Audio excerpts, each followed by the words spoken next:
السلام علیکم ورحمۃ اللہ وبرکاتہ۔ میری سوشل میڈیا فیملی، کیسے ہیں آپ لوگ؟ امید کرتی ہوں کہ آپ لوگ بالکل ٹھیک ہوں گے۔ میں بھی بالکل ٹھیک ہوں۔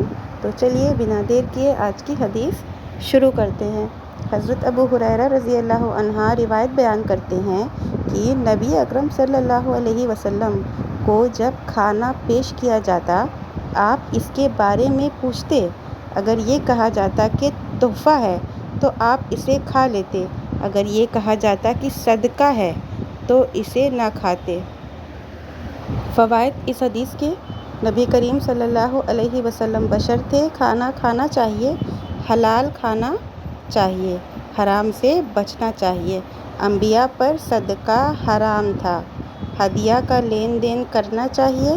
ہدیہ کا مال کھا سکتے ہیں، نیک لوگوں کو کھلانا چاہیے اور ہدیہ وغیرہ دینا چاہیے۔ اہل فضل اور نیک لوگوں کی خدمت کرنا چاہیے۔ نبی کریم صلی اللہ علیہ وسلم علم غیب نہیں جانتے تھے، کھانا بھی بطور ہدیہ دیا جا سکتا ہے۔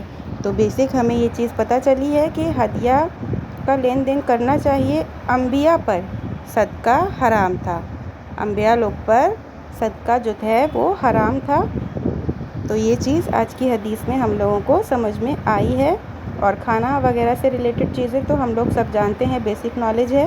صدقہ لیکن دینا چاہیے۔ صدقہ بہت سی بری بلاؤں کو ٹال دیتا ہے، بہت سے برے وقت کو ٹال دیتا ہے۔